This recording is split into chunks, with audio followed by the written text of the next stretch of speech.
Hello friends, I'm Neha and I'm back again on my channel English Stories with Neha, and today I'm going to be reading a short story by Edgar Allan Poe. It's called The Black Cat. So let's hear a short story by Edgar Allan Poe, The Black Cat. For the most wild yet most homely narrative which I am about to pen, I neither expect nor solicit belief. Mad indeed would I be to expect it, in a case where my very senses reject their own evidence. Yet mad am I not, and very surely do I not dream. But tomorrow I die, and today I would unburthen my soul. My immediate purpose is to place before the world plainly, succinctly, and without comment, a series of mere household events. In their consequences, these events have terrified, have tortured, have destroyed me. Yet I will not attempt to expound them. To me they have presented little, but horror to many they will seem less terrible than Baracus. Hereafter, perhaps, some intellect may be found which will reduce my phantasm to the commonplace. Some intellect more calm, more logical, and far less excitable than my own, which will perceive in the circumstances I detail with awe nothing more than an ordinary succession of very natural causes and effects.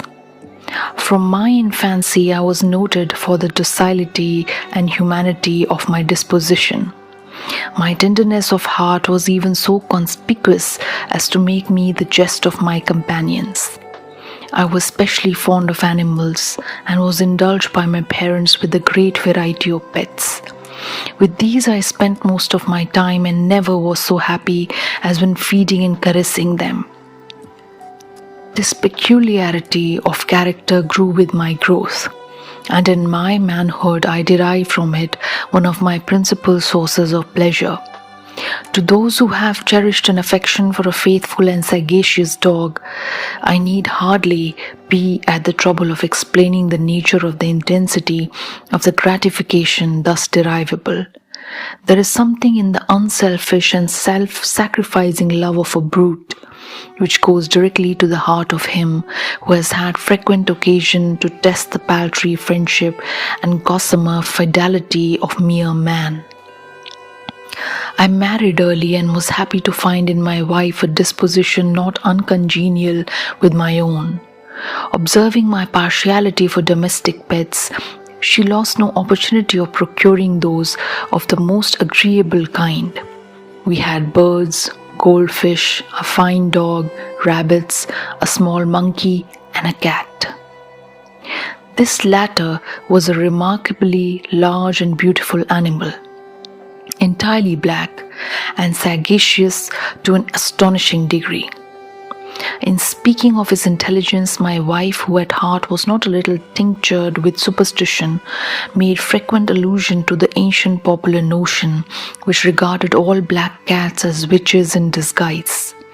Not that she was ever serious upon this point, and I mention the matter at all for no better reason than that it happens just now to be remembered. Pluto, this was the cat's name, was my favorite pet and playmate. I alone fed him, and he attended me whenever I went about the house. It was even with difficulty that I could prevent him from following me through the streets.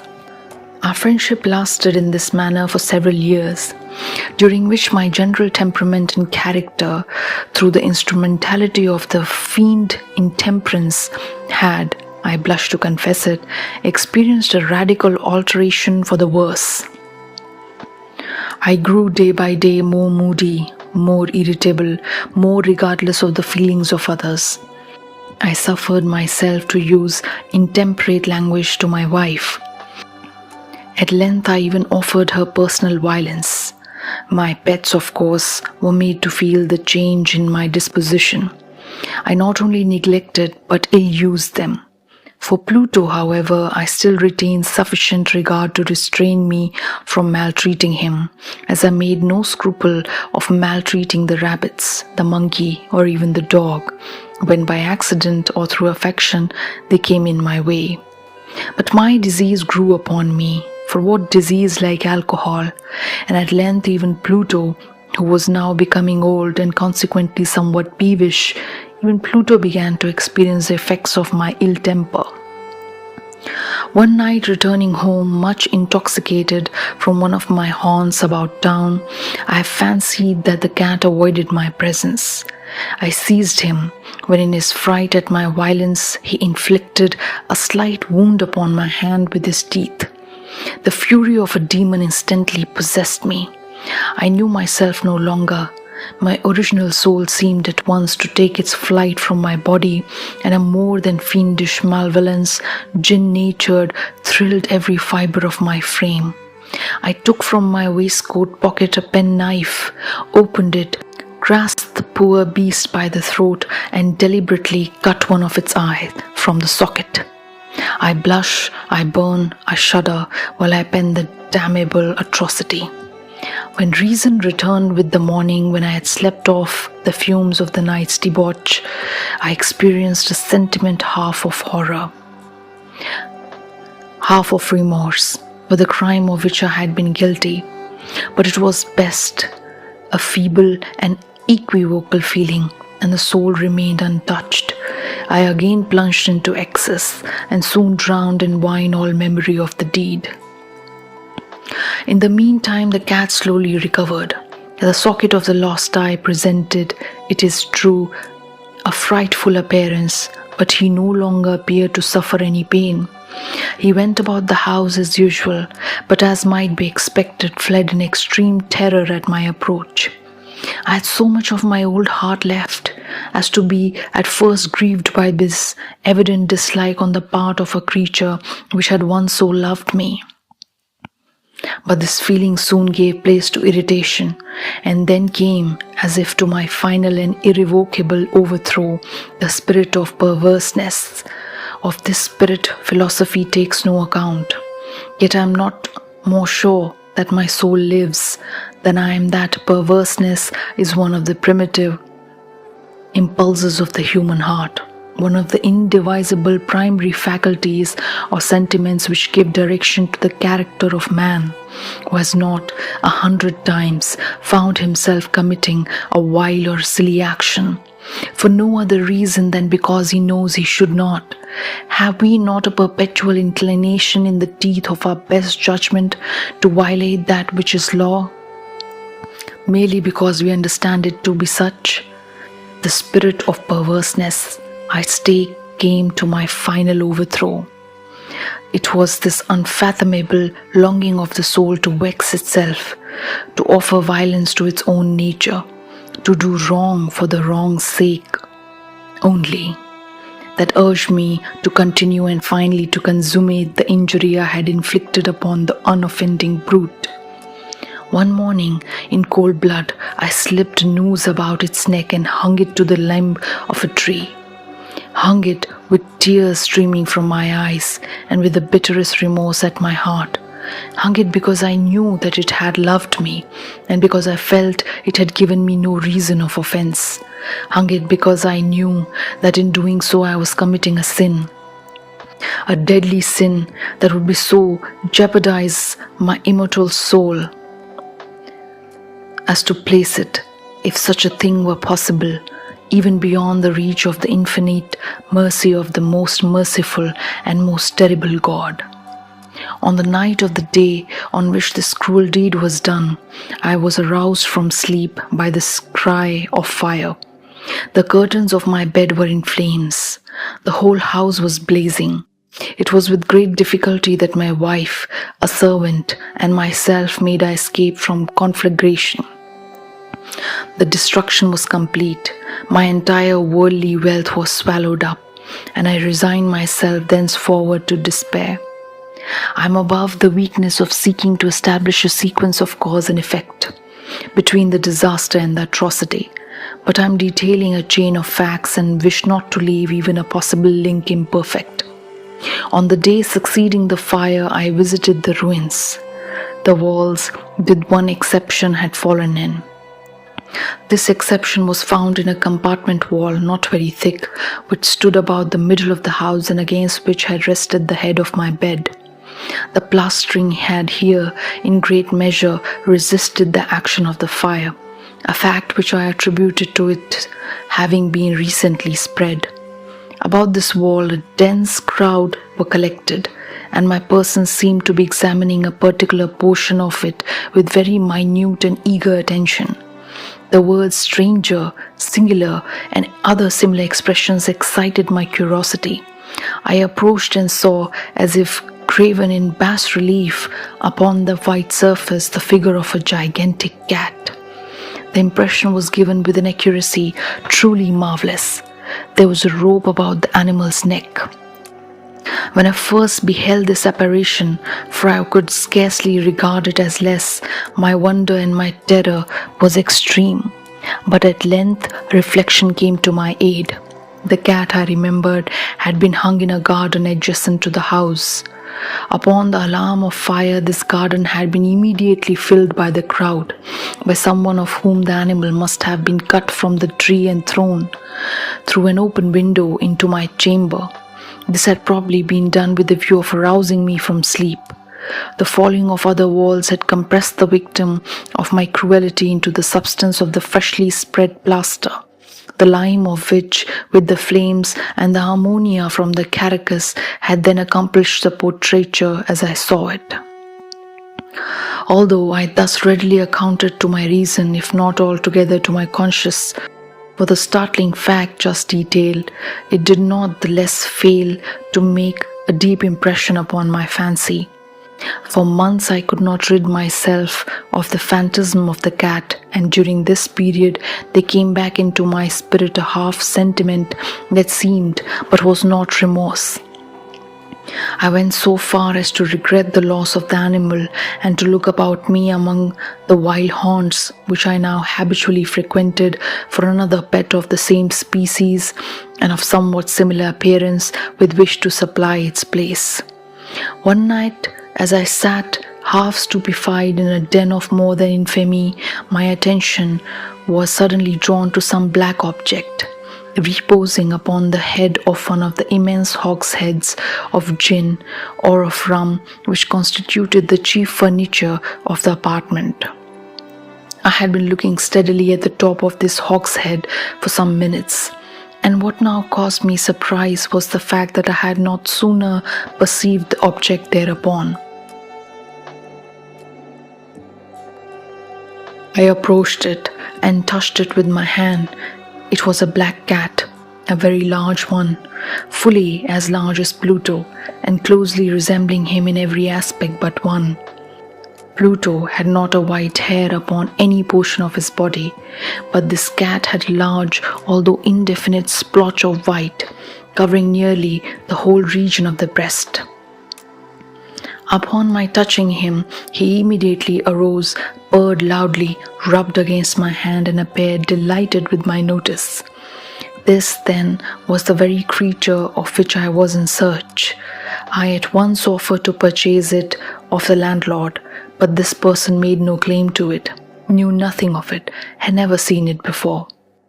I continued my caresses, but when I prepared to go home, the animal evinced a disposition to accompany me. I permitted it to do so, occasionally stopping and patting it as I proceeded. When it reached the house, it domesticated itself at once and became immediately a great favorite with my wife. For my own part, I soon found a dislike to it arising within me. This was just the reverse of what I had anticipated, but I know not how or why it was. Its evident fondness for myself rather disgusted and annoyed. By slow degrees, these feelings of disgust and annoyance rose into the bitterness of hatred. I avoided the creature, a certain sense of shame and the remembrance of my former deed of cruelty, preventing me from physically abusing it. I did not for some weeks strike or otherwise violently ill-use it, but gradually, very gradually, I came to look upon it with unutterable loathing and to flee silently from its odious presence as from the breath of a pestilence. What added no doubt to my hatred of the beast was the discovery on the morning after I brought it home that, like Pluto, it also had been deprived of one of its eyes. This circumstance, however, only endeared it to my wife, who, as I have already said, possessed in a high degree that humanity of feeling which had once been my distinguishing trait and the source of many of my simplest and purest pleasures. With my aversion to this cat, however, its partiality for myself seemed to increase. It followed my footsteps with a pertinacity which it would be difficult to make the reader comprehend. Whenever I sat, it would crouch beneath my chair or spring upon my knees, covering me with its loathsome caresses. If I arose to walk, it would get between my feet and thus nearly throw me down, or fastening its long and sharp claws in my dress, clamber in this manner to my breast. At such times, although I longed to destroy it with a blow, I was yet withheld from so doing, partly by a memory of my former crime, but chiefly, let me confess it at once, by absolute dread of the beast. This dread was not exactly a dread of physical evil, and yet I should be at a loss of how otherwise to define it. I'm almost ashamed to own, yet even in this felon's cell, I'm almost ashamed to own that the terror and horror with which the animal inspired me had been heightened by one of the merest chimeras it would be possible to conceive. My wife had called my attention more than once to the character of the mark of white hair of which I have spoken and which constituted the sole visible difference between the strangest beast and the one I had destroyed. The reader will remember that this mark, although large, had been originally very indefinite, but by slow degrees nearly imperceptible, and which for a long time my reason struggled to reject as fanciful. It had at length assumed a rigorous distinctness of an object that I shudder to name, and for this above all I loathed and dreaded and would have rid myself of the monster had I dared. It was now, I say, the image of a hideous, of a ghastly thing, of the gallows. O mournful and terrible engine of horror and of crime, of agony and of death! And now was I indeed wretched beyond the wretchedness of mere humanity, and a brute beast whose fellow I had contemptuously destroyed, a brute beast to work out for me, a man fashioned in the image of the high God, so much of insufferable woe. Alas! Neither by day nor by night knew I the blessing of rest any more.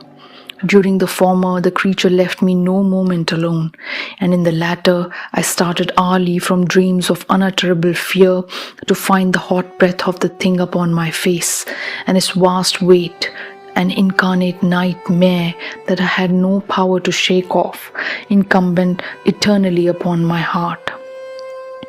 Beneath the presence of torments such as these, the feeble remnant of the good within me succumbed. Evil thoughts became my sole intimates, the darkest and most evil of thoughts. The moodiness of my usual temper increased to hatred of all things and all mankind, while from the sudden, frequent and ungovernable outbursts of a fury to which I now blindly abandoned myself, my uncomplaining wife, alas, was the most usual and the most patient of sufferers. One day she accompanied me upon some household errand into the cellar of the old building which our poverty compelled us to inhabit. The cat followed me down the steep stairs and, nearly throwing me headlong, exasperated me to madness. Uplifting an axe and forgetting in my wrath the childish dread which had hitherto stayed by hand, I aimed a blow at the animal, which of course would have proved instantly fatal had it descended as I wished.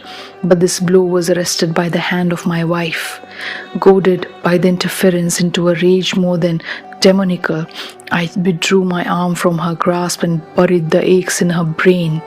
She fell dead upon the spot, without a groan. This hideous murder accomplished, I set myself forthwith and with entire deliberation to the task of concealing the body. I knew that it could not remove it from the house, either by day or by night, without the risk of being observed by the neighbors. Many projects entered my mind. At one period, I thought of cutting the corpse into minute fragments and destroying them by fire. At another, I resolved to dig a grave for it in the floor of the cellar. Again, I deliberated about casting it in the well in the yard, about packing it in a box as if merchandise with the usual arrangements, and so getting a porter to take it from the house. Finally, I hit upon what I considered a far better expedient than either of these. I determined to wall it up in the cellar, as the monks of the Middle Ages were recorded to have walled up their victims. For a purpose such as this, cellar was well adapted. Its walls were loosely constructed and had lately been plastered throughout, the rough plaster which the dampness of the atmosphere had prevented from hardening. Moreover, in one of the walls was a projection caused by false chimney or fireplace that had been filled up and made to resemble the red of the cellar. I made no doubt that I could readily displace the bricks at this point, insert the corpse and wall the whole wall up as before, so that no eye could detect anything suspicious. And in this calculation I was not deceived. By means of a crowbar, I easily dislodged the bricks, and having carefully deposited the body against the inner wall, I propped it in that position, while with little trouble I relaid the whole structure as it originally stood. Having procured mortar, sand and hair with every possible precaution, I prepared a plaster which could not be distinguished from the old, and with this I carefully went over the new brickwork. When I had finished, I felt satisfied that all was right. The wall did not present the slightest appearance of having been disturbed. The rubbish on the floor was picked with the minutest care. I looked around triumphantly and said to myself, "Here at least, then, my labor has not been in vain." My next step was to look for the beast which had been the cause of such wretchedness, for I had at length firmly resolved to put it to death. Had I been able to meet with it at the moment, there could have been no doubt of its fate. But it appeared that the crafty animal had been alarmed at the violence of my previous anger, and forbore to present itself in my present mood. It is impossible to describe or to imagine the deep, the blissful sense of relief which the absence of the detested creature occasioned in my bosom. It did not make its appearance during the night, and thus for one night at least since its introduction into the house, I soundly and tranquilly slept. I slept even with the burden of murder upon my soul.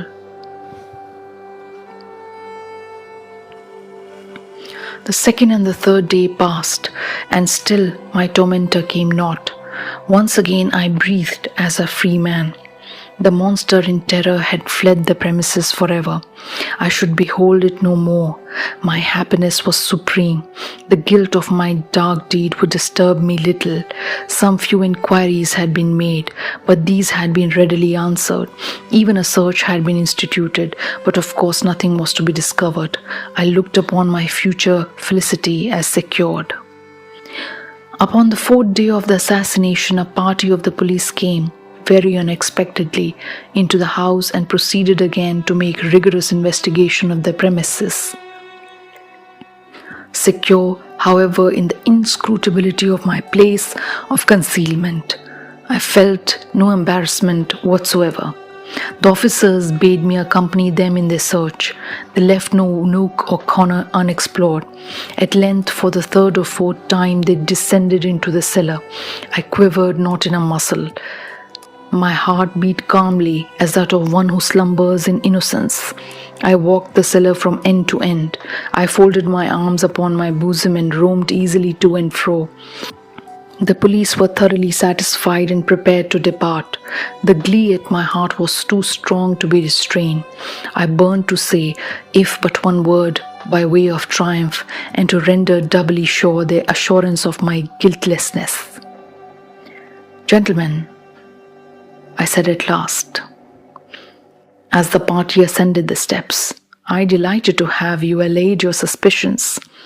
I wish you all health and a little more courtesy. By the by, gentlemen, this is a very well-constructed house." In the rabid desire to say something easily, I scarcely knew what I uttered at all. "I may say an excellently well-constructed house. These walls are going, gentlemen. These walls are solidly put together." And here, through the mere frenzy of bravado, I rapped myself heavily with a cane which I held in my hand upon that very portion of the brickwork behind which stood the corpse of the wife of my bosom. But may God shield and deliver me from the fangs of the arch fiend. No sooner had the reverberation of my blows sunk into silence that I was answered by a voice from within the tomb. By a cry at first muffled and broken like the sobbing of a child, and then quickly swelling into one long, loud and continuous scream, utterly anomalous and inhuman. A howl, a walking shriek, half of horror and half of triumph, such as might have arisen only out of hell, conjointly from the throats of the damaged in their agony and of the demons that exult in the damnation. Of my own thoughts it's folly to speak. Swooning, I staggered to the opposite wall. For my instant the party upon the stairs remained motionless, through extremity of terror and of awe. In the next, a dozen stout arms were toiling at the wall. It fell bodily. The corpse, already greatly decayed and clotted with gore, stood erect before the eyes of the spectators. Upon its head, with red, extended mouth and solitary eye of fear, sat the hideous beast whose craft had seduced me into murder, and whose informing voice had consigned me to the hangman. I had walled the monster up within the tomb.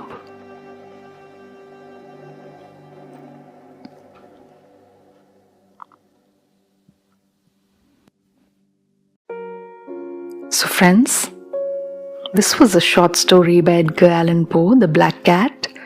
Hope you liked it. Also, if you have any recommendations regarding any new story you would want me to read on my channel, please mention it in the comment section. I would love to read it to you the next time round. Also, I would request you to please like my content, share, comment, and subscribe the channel. So I'm Neha, signing off for now, promising to meet again on this very channel with another story, another time. Till then, take care.